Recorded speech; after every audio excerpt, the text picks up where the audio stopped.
Vamos lá então, meus amigos, dando continuidade ao nosso estudo do livro Mecanismos da Mediunidade, autoria espiritual de André Luiz, psicografia do Chico, do Valdo Vieira.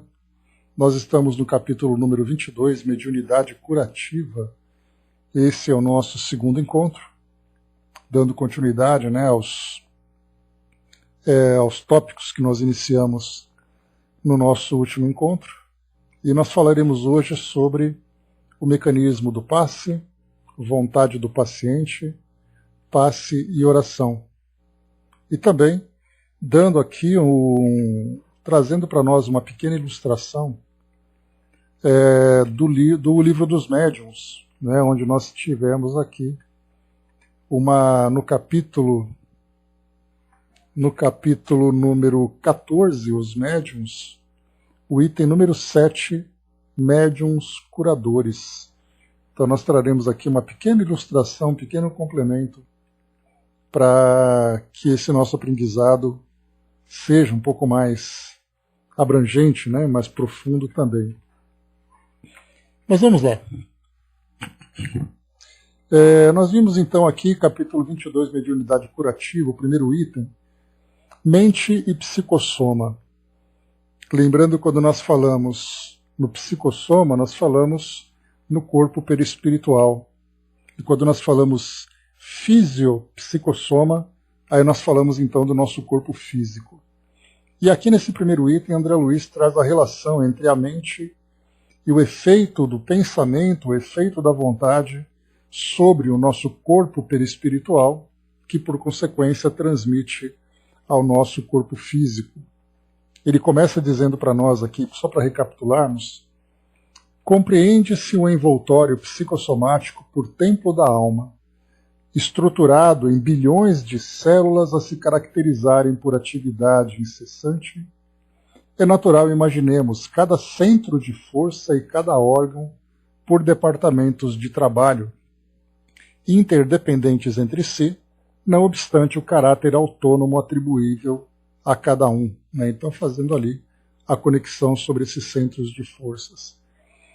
Ele coloca para nós aqui também sobre o comando da mente, sediado no cérebro, que mantém a coesão e o equilíbrio por intermédio das oscilações inestancáveis do pensamento.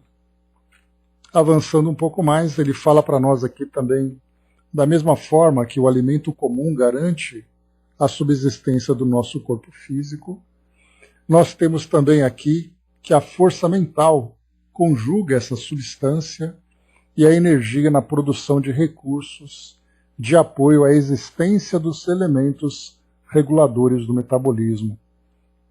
Coloca também aqui sobre os fatores mentais, que são fundamentais na sustentação de todos os agentes da vida. Agentes esse que nós veremos aqui falando sobre a nossa estrutura celular, principalmente do nosso sistema sanguíneo. Esse é o item do segundo, esse é o tema do segundo item, sangue e fluidoterapia.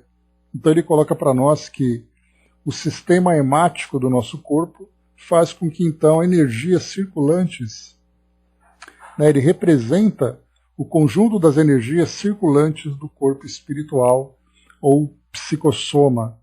E essas energias, então, são tomadas, em princípio, pela mente, através da respiração. Vocês se lembram que André Luiz falava exatamente sobre a importância da respiração, da absorção, né, dos gases que nos sustentam e, consequentemente, também dos fluidos que nós absorvemos. E que esses fluidos, assim como também para nós, aqui no mundo físico, no mundo espiritual, também, da mesma forma, os espíritos se sustentam através desse processo, que é um processo ainda muito pouco conhecido por todos nós, aqui do mundo físico, né? Então nós absorvemos do reservatório incomensurável do fluido cósmico, e aí então esses fluidos, essa energia, então, faz com que o nosso corpo seja, então, alimentado por essas substâncias.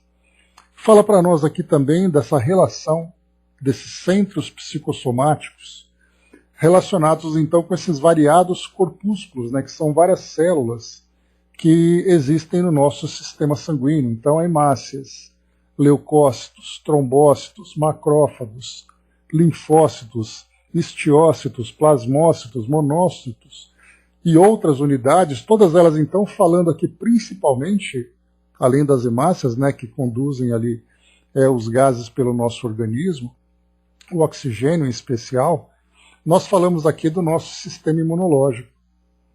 Então todos esses outros corpúsculos, né, todas essas outras unidades, têm o objetivo então de combater todas aquelas doenças, né, e ao mesmo tempo micro-organismos que são nocivos para o nosso organismo. E o detalhe importante é que quando nós falamos sobre então essas células que têm essa função de defesa e proteção do nosso organismo, essas células, embora na visão da nossa medicina tradicional, é uma visão em que essas células agem de uma forma automática, simplesmente detectando esse elemento nocivo, e ela então parte para o combate. André Luiz traz para nós um elemento a mais, que é através do poder da mente que nós então controlamos. Isso acontece também, claro, de uma forma automática pelo fato do condicionamento com que nós vamos então nos direcionando no decorrer da nossa evolução. Então nós automaticamente temos esse objetivo de proteção e manutenção do nosso organismo. Mas a mente é o ponto fundamental, e não simplesmente o organismo agindo de uma forma automática. Imaginando, por exemplo, a inteligência, né? A sabedoria da natureza, tudo isso tem o seu valor, mas jamais dispensamos a coordenação, a mente como sendo ali o elemento, né, maestro do nosso corpo, direcionando todas essas forças para a proteção do nosso organismo. E aí então, quando André Luiz coloca, ele complementa exatamente com esse parágrafo. Fácil entender que todo desregramento de natureza física ou moral faz-se refletir de imediato por reações mentais consequentes sobre as províncias celulares, determinando situações favoráveis ou desfavoráveis ao equilíbrio orgânico. Então, sim, esses organismos, né, as células de defesa, elas agem de um modo automático, comandados pelo pensamento. Porém, quando nós temos um desregramento de natureza física, isso pode ser por causa de uma doença, isso pode ser por causa de um hábito que o indivíduo tenha, ou mesmo de natureza moral, o efeito mental das irradiações mentais sobre o nosso organismo traz um prejuízo na coordenação dessas forças para a proteção do nosso corpo. Daí então fazendo com que o nosso sistema imunológico se torne mais vulnerável, fazendo com que nós adoeçamos com mais frequência e, consequentemente, o nosso corpo físico vá se deteriorando com o passar do tempo. Então, o regramento, que é o estabelecimento de regras, ou o desregramento, quando não existem regras, são fatores positivos e negativos que vão fazer com que o nosso corpo físico adoeça ou promova, então, a sua cura, a autocura. Por isso ele complementa: o pensamento é a força que, devidamente orientada no sentido de garantir o nível das entidades celulares no reino fisiológico, lhe facilita a migração ou lhes acelera a mobilidade para certos efeitos de preservação ou defensiva, seja na improvisação de elementos combativos e imunológicos ou na impugnação aos processos patogênicos, com a intervenção da consciência profunda. Então, embora hoje, né, nós tenhamos a medicina falando, por exemplo, sobre a depressão, que provoca ali um efeito sobre o nosso sistema imunológico, fazendo com que o indivíduo adoeça com mais facilidade, nós temos ainda, né, a visão muito mais material. É o nosso corpo que reage, é um corpo mais fortalecido, um corpo menos fortalecido. E aqui o que André Luiz traz para nós, a partir dessa visão da medicina espiritual, mostrando que é o espírito que comanda. Então, o espírito mais equilibrado ou o espírito menos equilibrado terá mais ou menos condições de reger esse conjunto de forças para sua proteção. Então, o pensamento é essa força que deve ser orientada. Para isso, então, André Luiz recorre para nós aqui no último parágrafo desse item, lembrando daqueles temas anteriores que ele abordou, falando sobre a hipnose, quando nós temos então o hipnotizador e temos o hipnotizado. E ele usou essa ideia exatamente porque ela se tornaria, como se torna agora, a base do nosso raciocínio. Se o hipnotizador é capaz de induzir sobre o hipnotizado determinadas ideias, determinados tipos de comportamento, limitados naturalmente, né, aos valores do hipnotizado, ou seja, o hipnotizador pode dizer para ele, você vai caminhar e você vai se jogar do alto daquela pedra. E o hipnotizado vai dizer, eu não vou fazer isso porque eu não quero fazer isso. Então a indução é possível, mas ele pode dizer, olha, você está sentindo frio nesse momento, você está sentindo fome, a dor que você sentia no seu braço já não existe mais. E o hipnotizado vai então assimilando esses comandos, modificando o seu padrão mental e naturalmente agindo da forma como é orientado. E o que André Luiz faz então do paralelo com esse tema é exatamente que se o hipnotizador é capaz de induzir ordens ao hipnotizado, a mente também é capaz de induzir ordens sobre o próprio organismo, em especial para esses elementos de defesa do nosso sistema imunológico, como o caso das células de defesa. Então ele diz assim, uma mente bem condicionada, o indivíduo que aprendeu o processo de autocura, ele mesmo é capaz de comandar o seu corpo para combater essa ou aquela doença, essa ou aquela desarmonia. Naturalmente, tudo também dentro dos limites da imposição das leis divinas.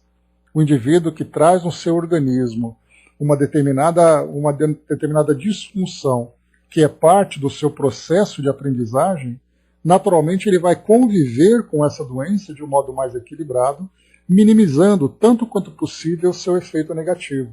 Mas ele não pode tirar aquilo que faz parte da sua programação. Mas isso nós já vemos então a grande diferença do que é o indivíduo deixando simplesmente o organismo funcionar de modo automático e aquele indivíduo que convive com o seu organismo de um modo saudável. Então é a diferença que nós vemos de um para outro. A partir dessas duas ideias, André Luiz então traz no terceiro item que nós estudamos, médium passista. Aliás, esse termo ele acaba sendo muitas vezes não tão bem aceito no meio espírita, porque a ideia do passista lembra a escola de samba. Então, literalmente, nós temos ali colegas que dizem, eu não gosto de usar essa expressão, porque o médium passista dá a impressão que é o médium que está numa escola de samba. Mas André Luiz aqui ele traz para nós o seu real sentido. Então, o médium curador ou médium passista, aí fica a critério de cada um. Mas ele começa a dizer para nós, então, exatamente isso. Entendemos que a mediunidade curativa se reveste da mais alta importância, desde que alicerçada nos sentimentos mais puros da mais pura fraternidade. Nesse primeiro item, André Luiz então já lembra para nós que o médium curador ou médium passista, no momento em que ele se oferece para o trabalho, o seu sentimento predominante é o sentimento da fraternidade. Não é o sentimento do poder, não é o sentimento do orgulho, mas é o sentimento da fraternidade, porque ele está se doando para o auxílio daquele que precisa. Portanto, esse deve ser o seu sentimento mais valioso. Será que poderia colocar, sim, tanto que nós vamos ler aqui depois no livro dos médiuns, também esse termo médium magnetizador. Porque ele vai dizer, o magnetizador também é um médium. Embora muitas vezes o magnetizador não tenha qualquer entendimento ou não abrace nenhuma filosofia espiritualista. Então nós veremos logo mais aqui essa expressão apresentada por Kardec na sua definição. o Braz colocou, né, a ferramenta única tem que ser o amor ao próximo. E aqui eles colocam, Braz, no seu sentimento mais puro. Então não basta apenas ali ele ter a facilidade de doação de fluidos. É necessário que ele tenha realmente esse sentimento na sua expressão mais profunda. Ele fala aqui também, né, que ele não se reporta aos magnetizadores, mas ele fala sobre os intérpretes da espiritualidade superior. Então ele fala especialmente aos médiums, né? E por isso, então, porque eles são consagrados à assistência aos enfermos, né? E os espíritos, então, sabedores que o médium tem consciência do seu papel nesse trabalho, atua de uma forma conjunta e muito mais efetiva, porque o médium se coloca à disposição. E aquilo que nós vimos, né, no André Luiz, lá nos primeiros capítulos aqui do Mecanismos da Mediunidade, a ideia do médium se colocar à disposição, ficar numa condição ativa pela sua vontade, mas ao mesmo tempo passiva, no sentido de receber as orientações e o apoio dos espíritos. Então ele não cria resistência, tendo consciência de que os espíritos atuarão através dele. Então André Luiz, inclusive, trouxe para nós aqui alguns exemplos, né, de máquinas que funcionam, aquelas máquinas que simplesmente permitem que a energia cumpra o seu papel, e aquelas máquinas que criam resistência, né, para que essas energias atuem. A energia no sentido de energia elétrica, nesse caso, né? Ele continua dizendo para nós aqui também da grande importância, da responsabilidade desse médium curador para a sua instrução, para o desenvolvimento da sua cultura. E por isso, então, ele traz para nós aqui um exemplo, quando ele fala sobre a enfermagem. Embora o enfermeiro não seja médico, o estudo das ciências biológicas é fundamental para que ele tenha ali um entendimento do seu trabalho, como funciona o organismo, a sua anatomia, a sua fisiologia, para que a sua função seja bem direcionada. Então, embora o enfermeiro não seja médico, ele tem o conhecimento. E no caso aqui do médium curador, é importante que também ele tenha essa ciência, exatamente para poder facilitar o trabalho dos espíritos, né, através das orientações ou comandos, para que o processo de cura, para aquele que procura o auxílio, seja ali então mais efetivo. Então ele vai falar para nós aqui, o médium passista necessitará vigilância no seu campo de ação, porquanto de sua higiene espiritual resultará o reflexo benfazejo naqueles que se propõem a socorrer. Então nós temos ali, primeiro, o conhecimento, né, o desenvolvimento da cultura em torno da atividade que ele desempenha. A mesma coisa acontece também com relação a outros médiums, né? A gente lembra, por exemplo, que o médium que trabalha na psicografia, ou melhor, que trabalha no processo de desobsessão, é fundamental que ele tenha o estudo do Evangelho como a sua grande referência, porque será exatamente através dos argumentos, através das ideias, que o auxílio vai ser prestado para aqueles que precisam, para aqueles espíritos ainda em condição de sofrimento ou de atraso, né, na sua evolução. Então ele ter o conhecimento do Evangelho é fundamental. E no caso do médium passista, do médium curador, a mesma coisa, ter o conhecimento do Evangelho, ter o conhecimento da anatomia, ou seja, quanto mais instruído ele em torno das áreas de conhecimento que se referem ao trabalho da mediunidade curativa, mais eficaz vai ser o seu trabalho. E André Luiz reforça muito isso. Por isso que, felizmente, hoje nós temos as casas espíritas que trabalham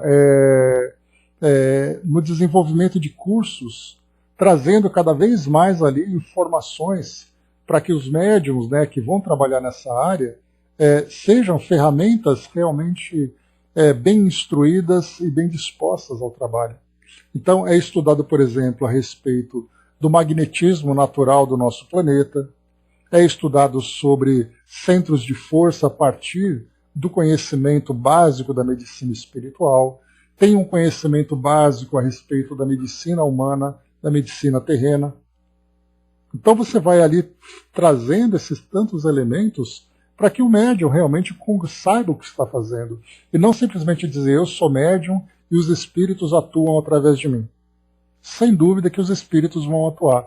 Mas se o médium for proativo na execução daquele trabalho, a partir do seu aprimoramento intelectual e moral também principalmente, certamente a atuação dos espíritos vai ser muito mais eficaz.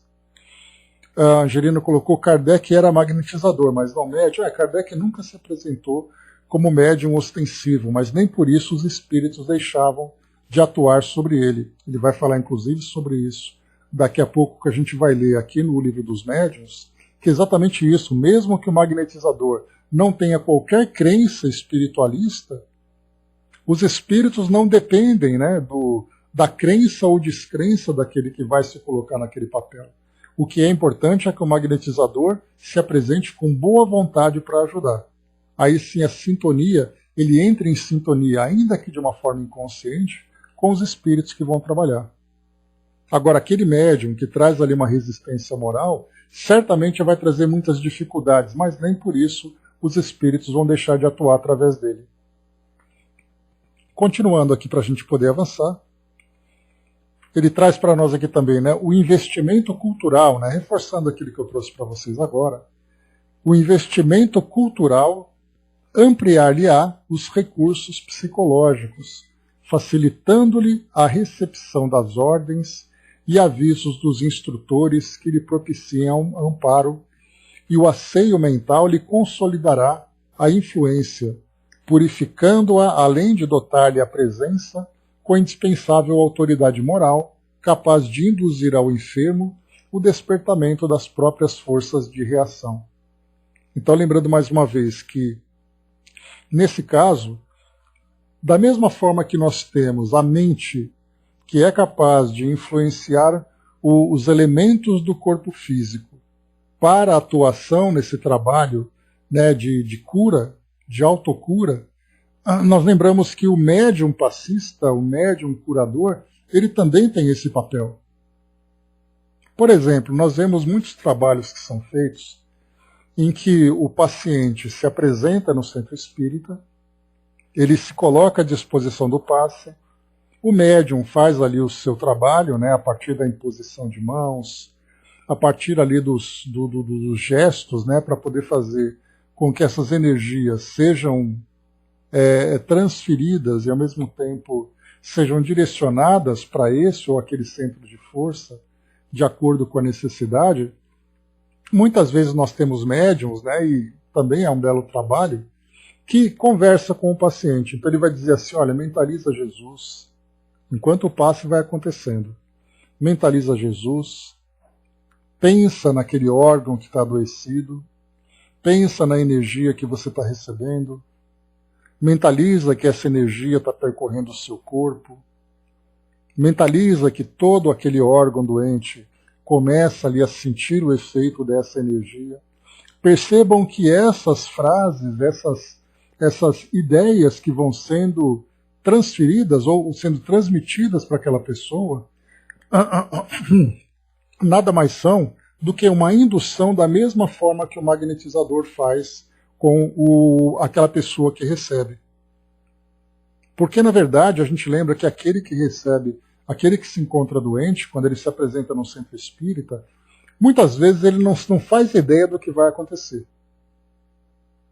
Vamos falar sobre isso, Brás.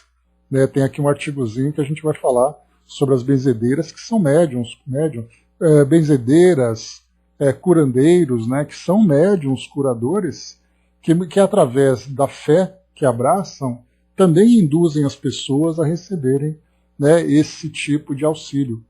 Então, como eu dizia para vocês, nós vemos muitas vezes pessoas que se colocam ali, né, que se apresentam para receberem o tratamento do passe, mas não sabem o que estão fazendo. E isso é uma realidade num grande número de pessoas. Você vai tomar um passe, então ele fica ali em pé, fecha os olhos, então o médium diz para ele, fecha os olhos. E aí começa a fazer aquele monte de gestos, ele fica pensando, o que será que ele está fazendo? O que será que está acontecendo? O que eu devo fazer? Será que eu devo ficar parado ou eu devo pensar em alguma coisa? Então, na verdade, para muitas dessas pessoas, falta orientação. Ou seja, é importante que o paciente aprenda a participar desse processo de cura.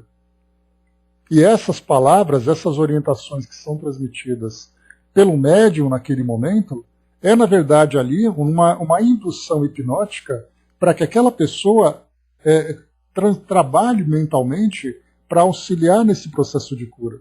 Então, na verdade, ele vai compreender mentalmente, inicialmente, o seu papel nesse processo de cura. Quando a sua mente, então, começa a direcionar essas energias, esses esforços para esse trabalho de cura, e ao mesmo tempo a mente daquela pessoa estará ali aberta a receber o auxílio dos espíritos. E para isso ele precisa aprender a fazer. Por isso que, como eu comentei com vocês, nós precisaríamos, nos centros espíritas, aquela preleção antes de começar o tratamento. Então, por exemplo, geralmente os centros espíritas trabalham com as palestras, e após as palestras vem o trabalho de passe. Então seria necessário, acabou a palestra, 10, 15 minutinhos para conversar com as pessoas, para que elas entendam o que vai acontecer. E o que elas precisam fazer para participarem e serem beneficiadas daquele tratamento que vai ser oferecido. Porque aí então a coisa não acontece de uma forma mística. Porque é o que acontece, as pessoas vão até ali, aquela cabine de passe, ou vão ali à fila de passe e tudo mais, e a pessoa fica ali parada esperando que o milagre vá acontecer a partir ali da grande potência miraculosa que o médium tem. E ele não se dá conta do seu papel, que é fundamental nesse processo. Né? A Angelina colocou, agora com a pandemia trabalhamos alguns pacientes conversando pelo telefone, sim. Tudo isso acontece, né, Angelina? Tanto presencialmente, claro que presencialmente, existe ali a conexão direta entre as pessoas, entre o médium e o paciente, mas muito também vem acontecendo de uma forma virtual. Seja através do telefone, seja através da internet, qualquer tipo de situação, bastando apenas que aquele médium, além, claro, do trabalho magnético, que será feito à distância, também essa conversa, essa indução, essa orientação, para que a pessoa seja beneficiada. Né? Vamos lá agora, entrando no nosso item de hoje, mecanismo do passe. Tendo mencionado o fenômeno hipnótico em diversas passagens de nossas anotações, a ele recorremos ainda uma vez para definir o medianeiro do passe magnético por autêntico representante do magnetizador espiritual à frente do enfermo. Então, na verdade, ali o papel realmente do médium como sendo ali o hipnotizador, esse magnetizador. Estabelecido o clima de confiança, qual acontece entre o doente e o médico preferido, cria-se a ligação sutil entre o necessitado e o socorrista, e por semelhante elo de forças ainda imponderáveis no mundo, verte o auxílio da esfera superior na medida dos créditos de um e outro. Aqui nós temos um parágrafo bastante rico de informações. Primeiro, estabelecido o clima de confiança qual acontece entre o doente e o médico.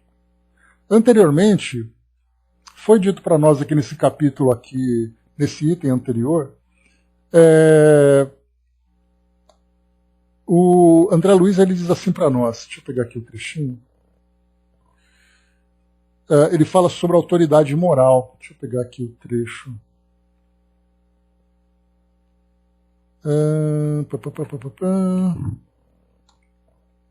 Pera, deixa eu só achar o trecho aqui certinho.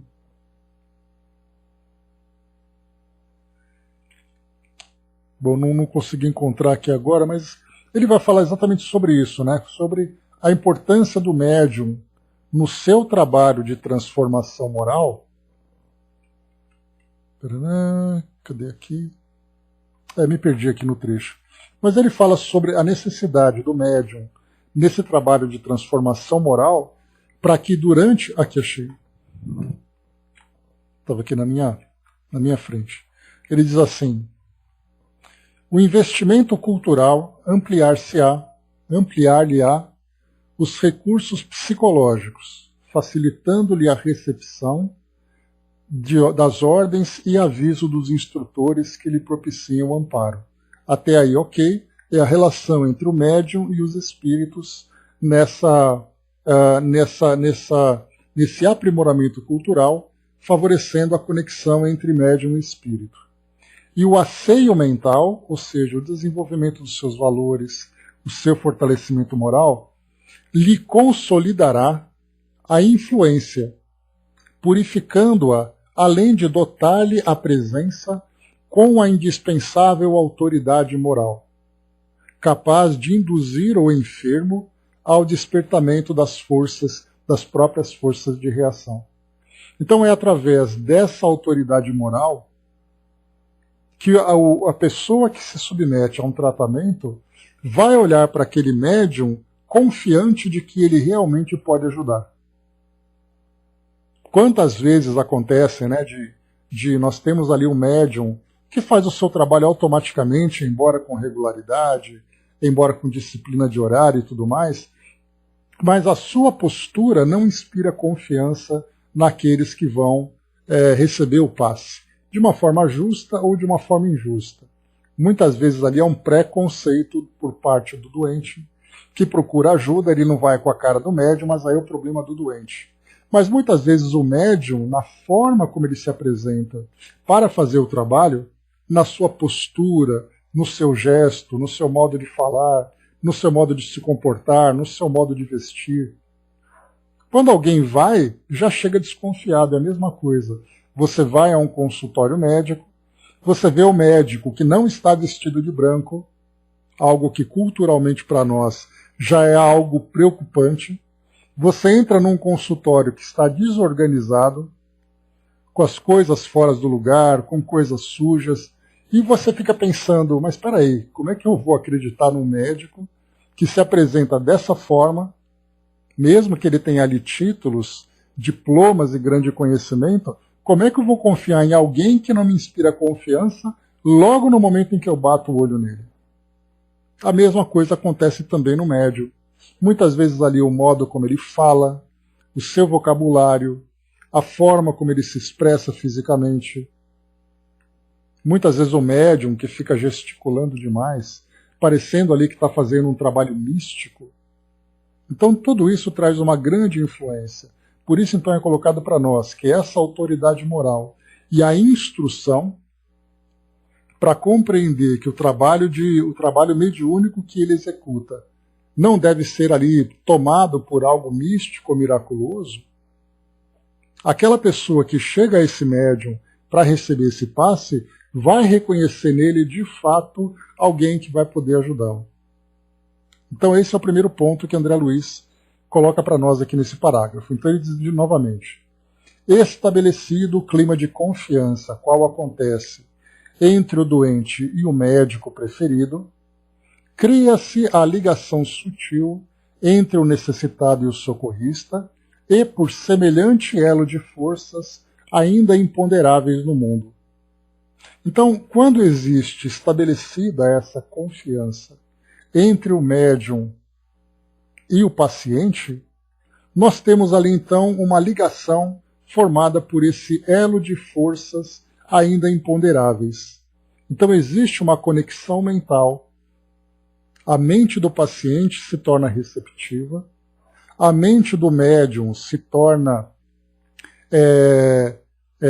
transmissiva de uma forma ativa, e ambos nessa conexão, da mesma forma que acontece quando existe a comunicação entre médium e espírito, o médium se coloca à disposição. Vocês se lembram que nós estudamos sobre isso. O médium se coloca à disposição e o espírito, então, se torna ativo na transmissão das ideias. Nesse momento, o trabalho flui com muita naturalidade, porque existe a confiança entre médium e espírito. Aqui nós falamos da confiança entre paciente e médium. O processo é o mesmo. E essas forças que são ainda imponderáveis no mundo, ou seja, nós não somos capazes ainda aqui no nosso mundo, pela visão material, de fazer ali uma mensuração. Nós não conseguimos medir, nós não conseguimos qualificar, nós não temos uma máquina que é capaz de registrar qual é a intensidade, qual é a qualidade, qual é o tipo de energia que circula na mente dessas duas pessoas. Mas quando nós estudamos do lado espiritual, aí sim nós vemos claramente essa ligação de como é importante a confiança existente nessa ligação. Da mesma forma que nós temos numa escola, onde você tem aquele professor que inspira confiança nos alunos, os alunos ficam atentos ao que o professor está dizendo e o professor sabe que os alunos confiam nele e para isso então ele se prepara. E ali naquela sala de aula, olha só que interessante, nós falamos de um processo semelhante numa sala de aula de uma escola, de uma universidade, de um curso qualquer que seja. Porque nós sabemos que quando não há confiança, aquele professor que os alunos não gostam, aquele professor que não se afiniza com a turma, dá para a gente imaginar, se nós pudéssemos olhar do ambiente a partir da esfera fluídico-energética dentro daquela sala, como as energias estão ali quase que virando uma tempestade, aquelas nuvens tempestuosas, aqueles cúmulos nimbus, né, que raios, trovões, porque nada ali se encontra em harmonia, dentro de uma sala de aula. Por incrível que pareça. Dentro de um hospital, onde pacientes e profissionais de saúde não se entendem.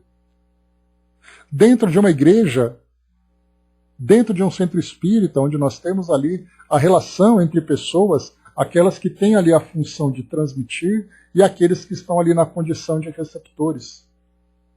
Agora, quando existe uma relação, quando nós pegamos numa sala de aula, onde existe a confiança entre professores e alunos, nós vemos ali aquela tarde de sol maravilhosa, ou aquela manhã maravilhosa de sol, onde tudo é harmonioso, aquela brisa refrescante, e não aquela tempestade que nós imaginamos. Exato, Brás. É numa empresa, dentro de uma família. Falamos dentro da família, onde existe o respeito, a autoridade moral dos pais relacionados com os filhos, a relação harmoniosa entre ambos. Podemos imaginar assim, qual é exatamente a qualidade das energias que existe dentro daquele ambiente. E nesse caso aqui, focando especialmente nesse trabalho de passe, dá para a gente imaginar então quando não há essa confiança. E quando há essa confiança e se estabelece esse elo de forças, essas energias que nós sequer imaginamos. Em todos os lugares, até mesmo numa palestra.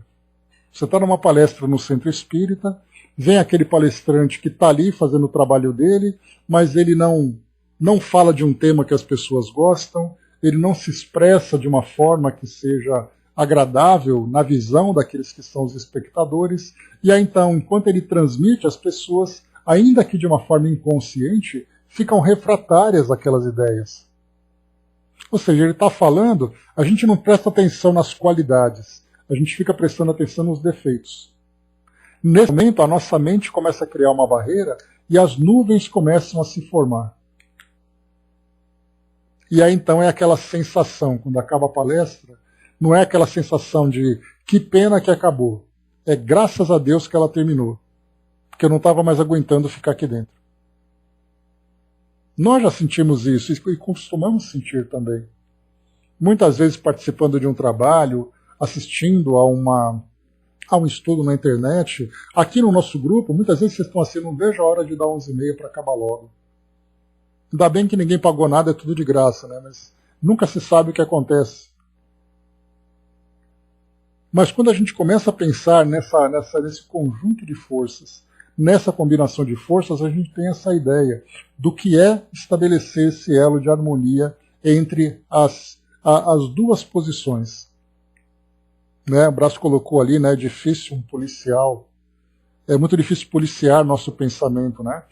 Sabe por quê, Brás? É aquilo que a gente sempre comenta, né? Nós estamos ainda nós estamos ainda numa fase muito primária da compreensão desse universo sutil, das energias e do pensamento.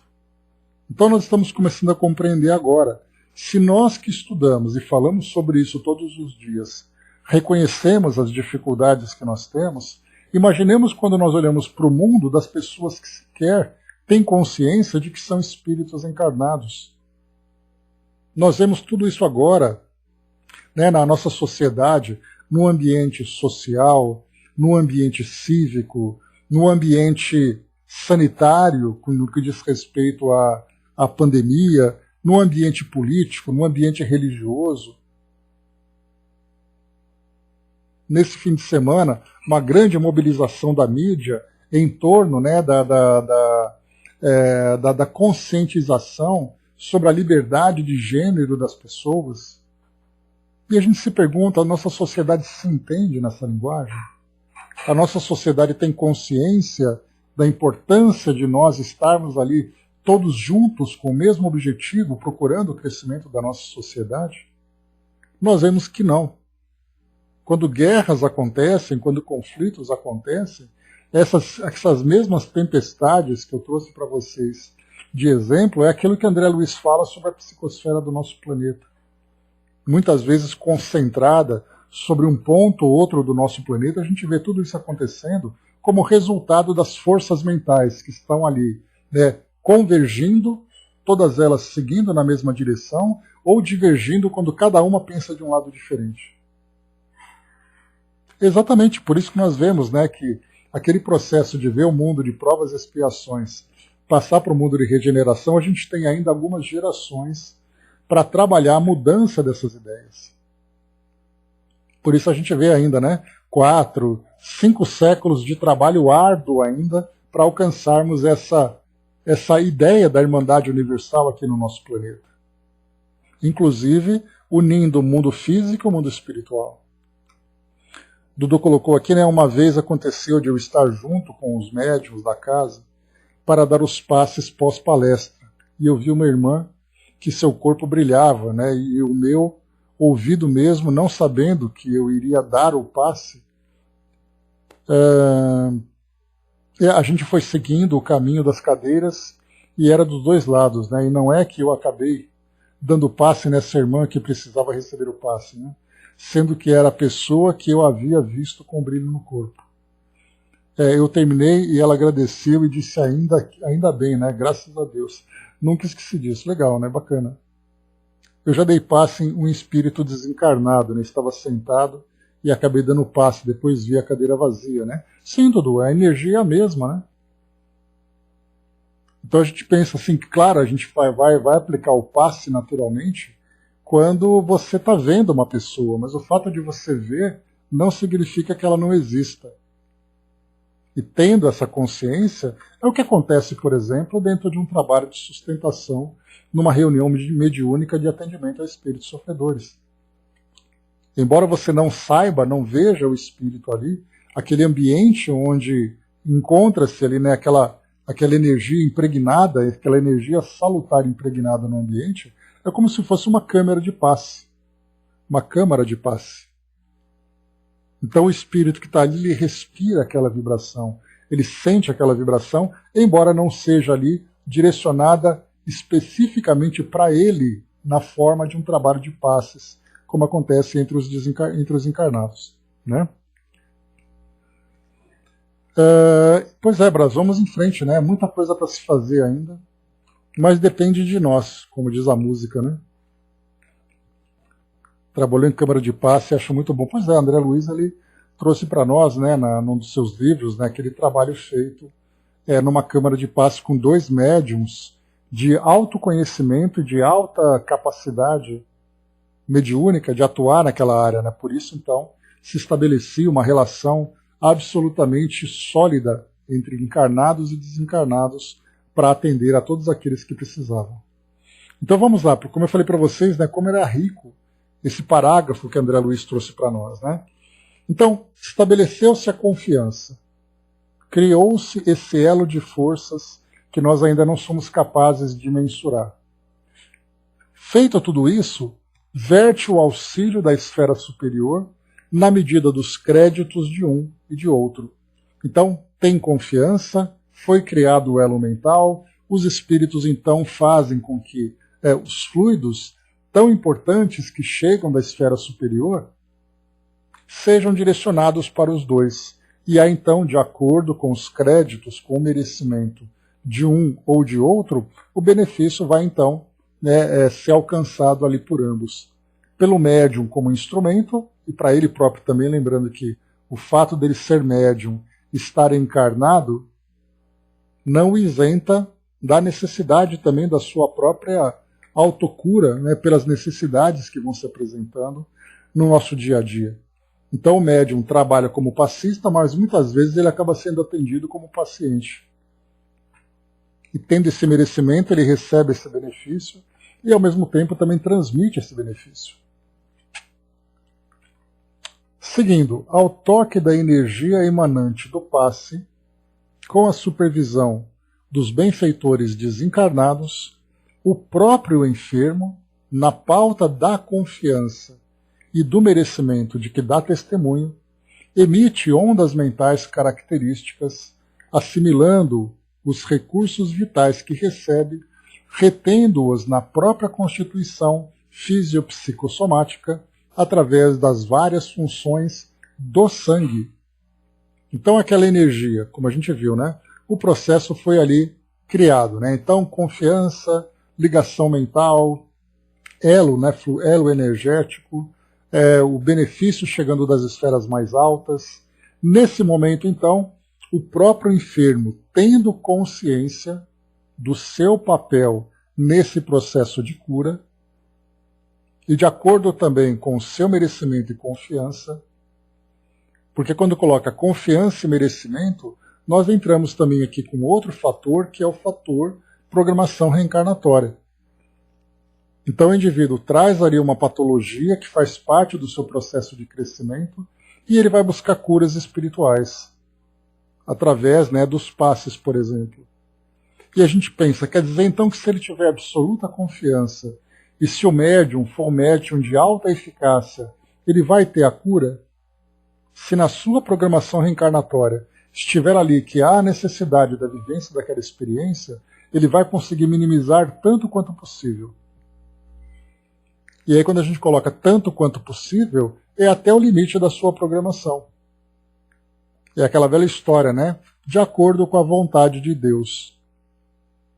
E quando a gente fala de acordo com a vontade de Deus, dá aquela ideia de que Deus está ali preocupado diretamente se ele vai permitir ou não permitir. E na verdade que a vontade de Deus se dá através das suas leis. Em que se eu tenho necessidade de restabelecer a minha harmonia pessoal, a minha harmonia íntima com as leis divinas, e para que essa harmonia aconteça, há a necessidade desse expurgo dessas energias desequilibrantes que eu ainda guardo em mim, e esse expurgo, ou seja, essa depuração, deva se dar através daquele processo de dor que a doença vai me proporcionar, então será através dele. Porque se eu não estou pronto ainda para me harmonizar com as leis divinas, sem que eu tenha esse recurso mais doloroso, esse remédio um pouco mais amargo, não adianta imaginar no milagre, porque esse milagre vai me tirar o remédio que eu preciso. O médico prescreve, tome esse remédio, ele é ruim, mas vai te fazer bem.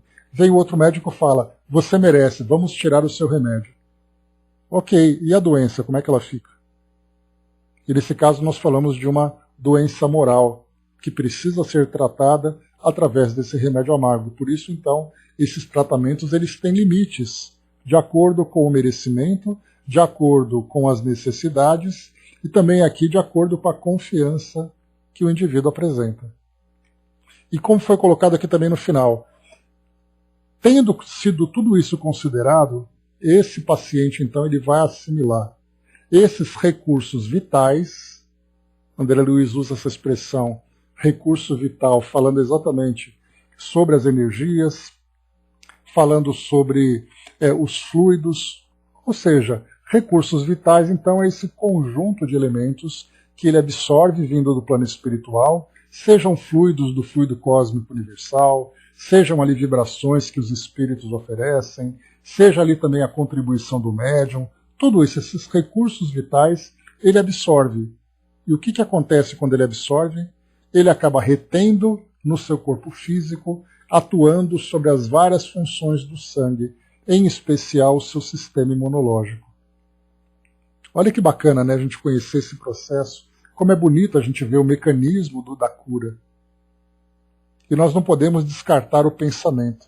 Por isso que muitas vezes indivíduos fazem tratamentos, como acontece hoje na nossa medicina tradicional, quando nós temos ali então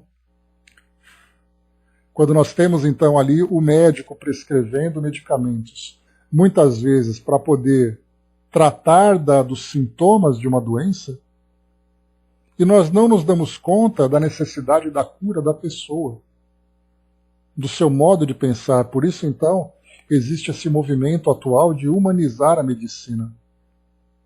E não simplesmente dizer, olha, você está com um problema, vamos operar e tirar aquele pedaço de coisa ou aquele órgão que está te trazendo aquele problema e você vai ficar bom.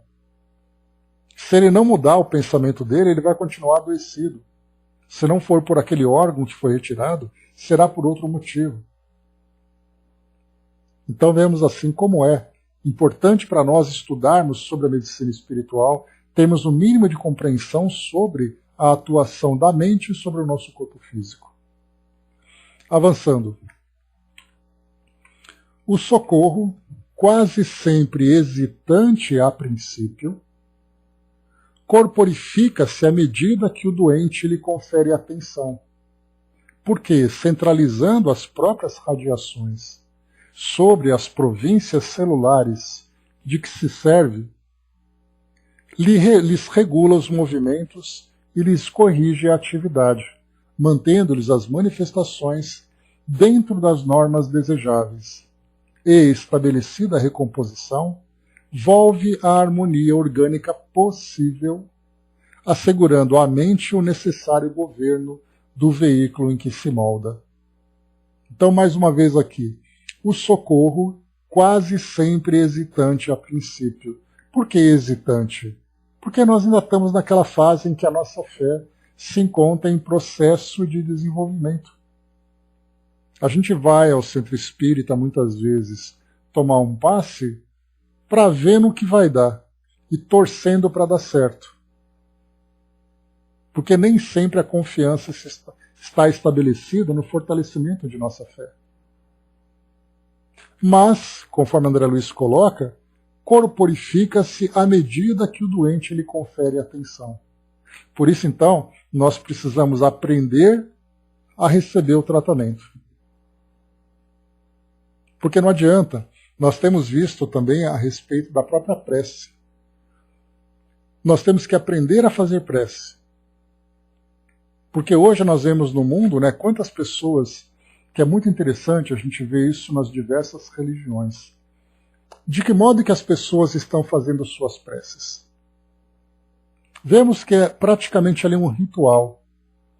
E esse ritual, ele acaba sendo automático. É aquele que reza aquela prece mecânica, é aquele que reza mexendo num terço, é aquele que reza ficando de joelhos, é aquele que reza fazendo ali as posturas da sua crença. Me vieram duas imagens agora, lembrando, né, por exemplo, no Muro das Lamentações, onde os nossos irmãos judeus muitas vezes vão fazer as suas preces.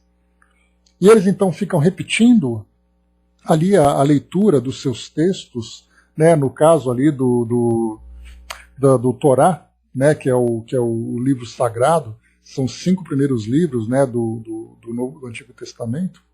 E aí então eles ficam lendo e fazendo aqueles gestos físicos em que eles ficam balançando para frente e para trás e tudo mais. Ou então você vê ali na religião islâmica, onde eles ficam de joelhos ali fazendo aquela postura que plasticamente é muito bonita. Mas nós vemos, você ajoelha em direção à Meca, você faz a sua prece. Você fica diante do Muro das Lamentações e você faz aqueles gestos. Você vai no templo evangélico, as pessoas gesticulando e tudo mais. Você vai na igreja católica, a pessoa mexendo ali no seu terço. Você vai no centro espírita, todo mundo de olho fechado, quietinho. Mas será que todo mundo está ali usando o potencial da prece da melhor forma que poderia? Ou nós simplesmente aprendemos a fazer isso no automático? E é por isso que Kardec se dedicou, lá no capítulo 28 do Evangelho segundo o Espiritismo, a falar sobre a prece. O que é a prece?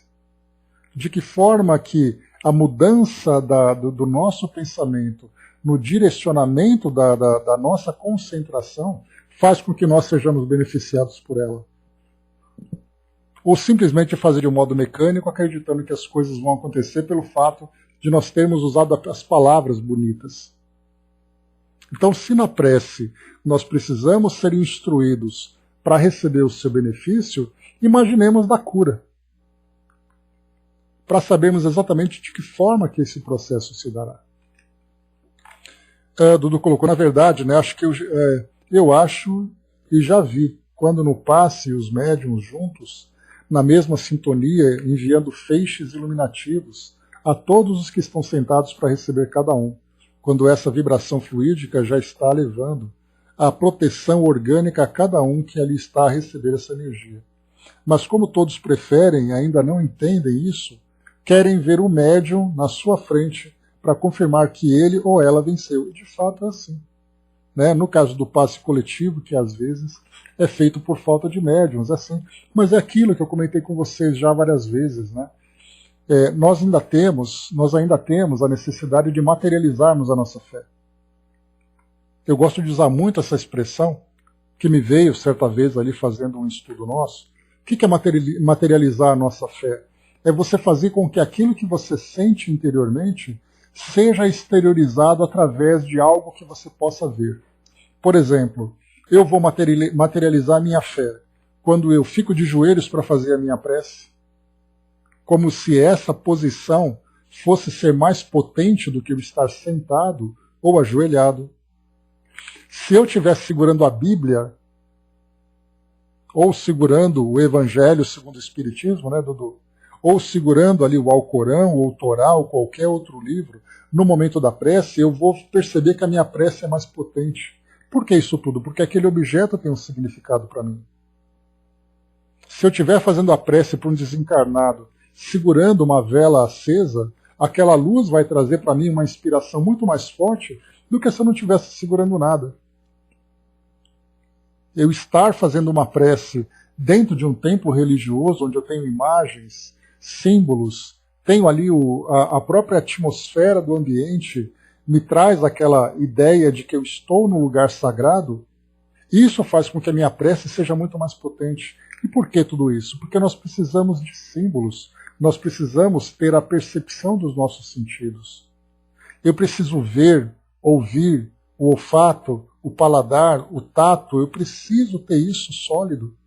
Porque do contrário eu não vou conseguir, por mim mesmo, fazer com que o meu pensamento seja direcionado. Nós não temos ainda essa capacidade de termos a autonomia de usarmos a força do nosso pensamento sem termos esses estímulos que tocam os nossos sentidos, porque é muito natural que isso aconteça. Nós não estamos encarnados, o nosso corpo físico não é o veículo de interação com o mundo material, o nosso corpo físico não é dotado de sentidos, então esses sentidos têm que ser utilizados para fortalecer a minha fé.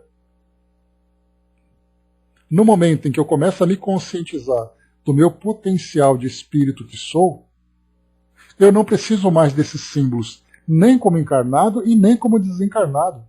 Porque até mesmo no plano espiritual nós vemos também essa dificuldade de eu usar a autonomia mental, a concentração do meu pensamento, para me sintonizar com as vibrações superiores, me sintonizar com Deus, sem que eu tenha algo que me leve a essa crença. No plano espiritual, espíritos que se ajoelham diante de um crucifixo, porque isso faz com que a sua fé seja potencializada.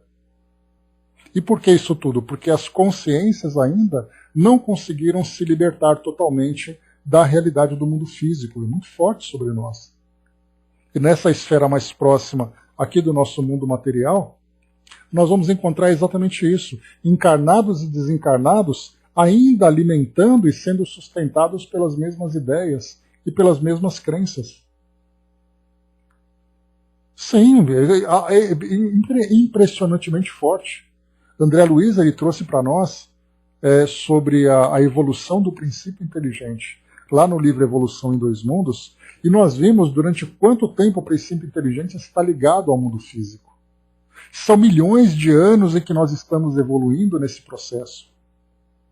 E agora, pelo fato de nós termos essa consciência, nós vamos simplesmente deixar que esses milhões de anos, e eu falo milhões de anos, não é de exagero não, porque o princípio inteligente ele evolui durante esse tempo todo. Que nós temos ali, na condição humana, milhares de encarnações. Imaginemos antes disso, quando o nosso instinto era alimentado com a nossa relação com o mundo material. Por isso, então, conforme o Dudu colocou lá em cima, quando uma pessoa diz assim, eu preciso ter um médium em pé na minha frente, eu estou usando a minha fé de uma forma materializada porque a presença dele vai me fortalecer. Fazendo uma experiência. Imagine que você está sentado numa cadeira para receber um passe. Sim, Brás, sim. Comparado com o nosso tempo de evolução, a nossa fase humana é uma fase muito curta ainda, muito recente. Vamos fazer a seguinte experiência. Você se senta em uma cadeira para tomar um passe, para receber o passe. Ok. Vem um médium, fica em pé na sua frente. Ele coloca as mãos para trás, pede para você fechar os olhos e diz assim, nesse momento eu estou aplicando o passe em você.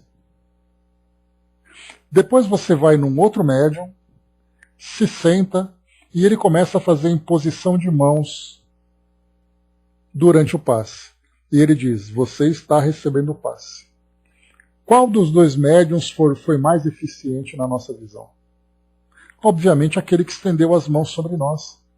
Mas e aquele que estava do lado ali com as mãos para trás? Ah, mas ele não fez nada, ele só ficou parado na minha frente. Portanto, a gente vai sempre ter a necessidade de ter esses estímulos para nos fortalecer. É uma necessidade que...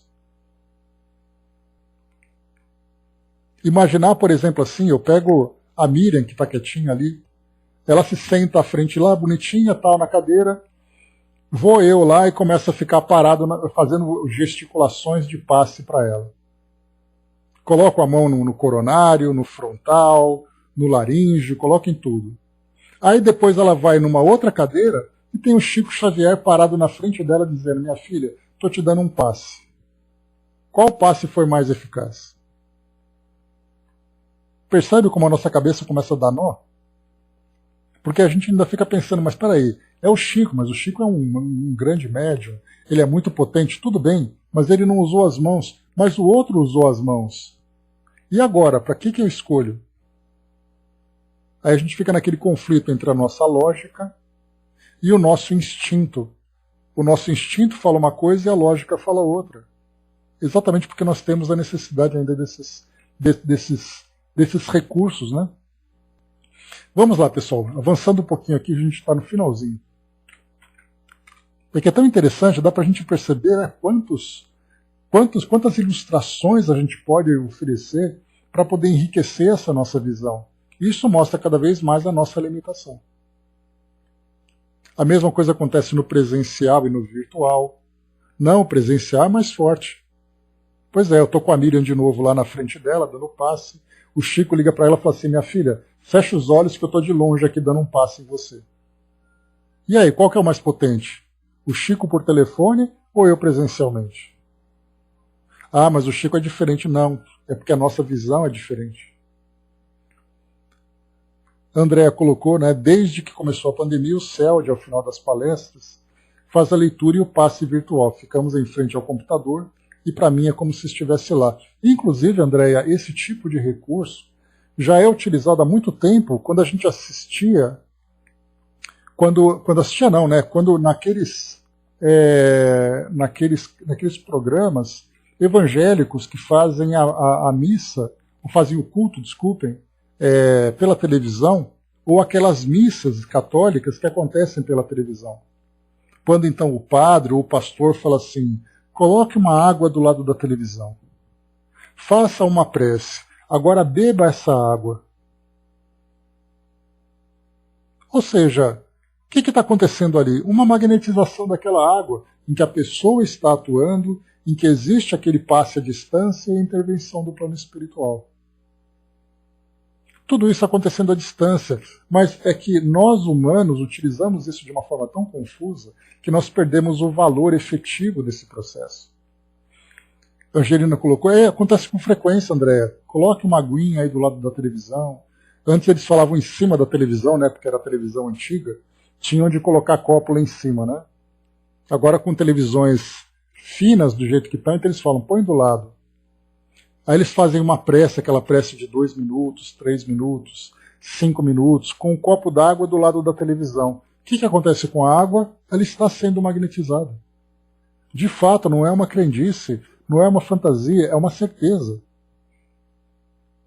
Conheço a mãe de uma amiga que fica com a mão em cima. A mesma coisa. E a gente vê o processo hipnótico à distância, em que aquele que está induzindo a ideia da magnetização, do fortalecimento da fé, e o efeito daquele que está recebendo a indução, que é a pessoa que está magnetizando a água em casa.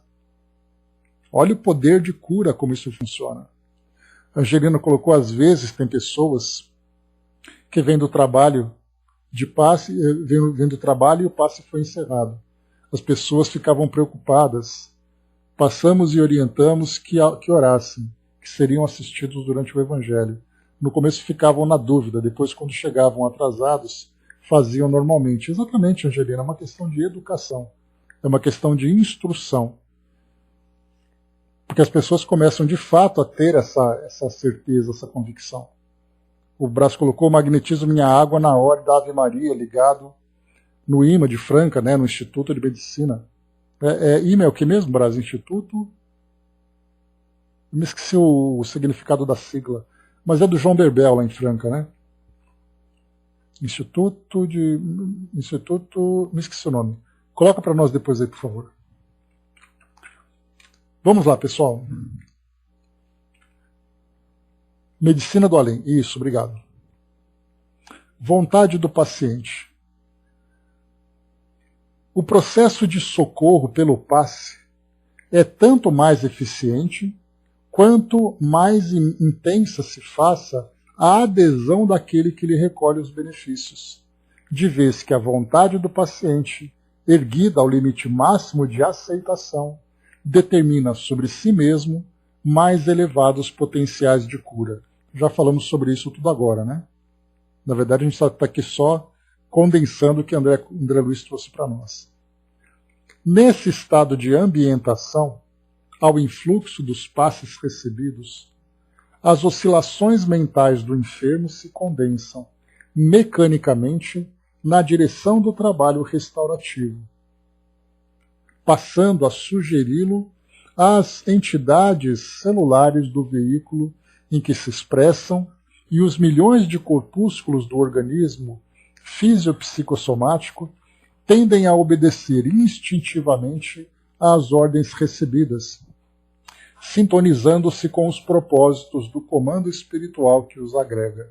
Então o paciente, quando ele tem essa conscientização, quando ele tem confiança, quando ele tem fé, ele recebe essas orientações, recebe esses fluidos e direciona a partir da mudança das suas oscilações mentais, vão então direcionando suas células do sistema imunológico para o processo de cura. Então, se ele chega no trabalho do passe, e é como se fosse aquela orquestra sem maestro, em que cada indivíduo faz ali, toca o seu instrumento do jeito que acha que é certo, fica aquela bagunça. No momento em que ele se concentra, ele começa então a reger a orquestra. E aí então ele diz para a orquestra como e qual música será tocada. E aí o trabalho começa a se efetivar, porque ele começa então a direcionar as ações do seu sistema imunológico para aquilo que ele precisa. E para finalizarmos, passe e oração. O passe, como gênero de auxílio, invariavelmente aplicável sem qualquer contraindicação, é sempre valioso no tratamento devido aos enfermos de toda a classe, desde as criancinhas tenras aos pacientes em posição provecta na experiência física, ou seja, desde recém-nascidos até mesmo aos idosos, né? Ou mesmo, até a gente pode pensar até numa criança em processo de gestação. Aquela gravidez problemática pode ser ali trabalhada através do passe, afetando mãe e também o próprio bebê. Reconhecendo-se, no entanto, ser menos rico de resultados imediatos nos doentes adultos que se encontrem jungidos à inconsciência temporária por desajustes complicados no cérebro. Então ele fala que o passe ele não é tão efetivo para os pacientes que estão em coma, por exemplo, porque ele não tem ali o direcionamento dos seus pensamentos. Então o trabalho é feito, né, dobrado ali pelo médium e pelos espíritos, mas o indivíduo em si ele se encontra numa condição totalmente passiva, ele não tem como agir ativamente. A mesma coisa acontece com crianças também.